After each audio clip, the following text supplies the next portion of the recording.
आज मैं आपको बताऊंगा कि क्वाड्रेटिक इक्वेशन क्या होती है। ये जो मैंने आपके सामने लिखी है इसको हम कहते हैं क्वाड्रेटिक इक्वेशन। इसमें आप एक चीज़ देखेंगे कि ये इसमें आप ये दो चीज़ें नोट कर दीजिएगा। इसे हम कहते हैं वेरिएबल, एक्स स्क्वायर एक्स, ये क्या है, वेरिएबल है। इनकी पावर मैक्सिमम अगर किसी भी इक्वेशन की पावर 2 होगी तो इसका मतलब क्या है कि ये क्वाड्रेटिक इक्वेशन है।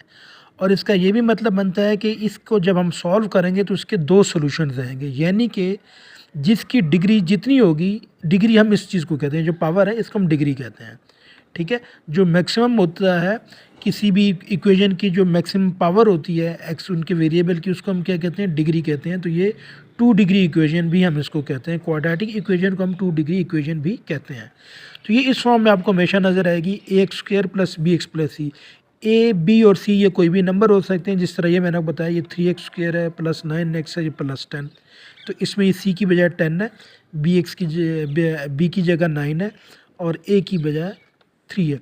इसी तरह मैं अगर इस तरह लिख लूँ इसको, 9x स्क्वायर प्लस 0, तो ये भी एक किस्म की क्वाड्रेटिक इक्वेशन ही है। ठीक है, आपने कंफ्यूज नहीं होना, क्योंकि ये भी 2 डिग्री इक्वेशन है, इसकी पावर 2 है तो ये 2 डिग्री इक्वेशन है। लेकिन यहाँ पर एक चीज़ ये है कि यहाँ पे जो बी एक्स है, ये चीज़ यहाँ पर नहीं है। वो इसलिए नहीं क्योंकि बी हो सकते हैं 0 होगा, 0 इंटू एक्स क्या होता है, 0 होता है।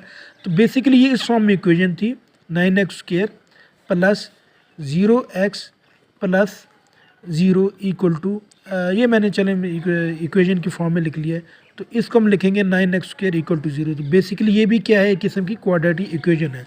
तो क्वाड्रेटिक इक्वेशन मुख्तलिफ टाइप की हो सकती हैं। अब फॉर एग्ज़ाम्पल ये मैं इस तरह लिख लूँ, 9x square plus 9x equal to 9, ये भी क्या है, एक किस्म की क्वाड्रेटिक इक्वेशन है। अब आप कहेंगे कि इसमें ए बी सी कौन सा है, इसको मैं आपको बता देता हूँ। इसको हम अगर इस तरह लिख लें, 9x स्क्वायर प्लस 9x, ये जब 9 यहाँ पे जाएगा तो -9 इक्वल टू 0 हो जाएगा। तो इसमें ये a है, ये क्या है, b है, और ये क्या है, c है।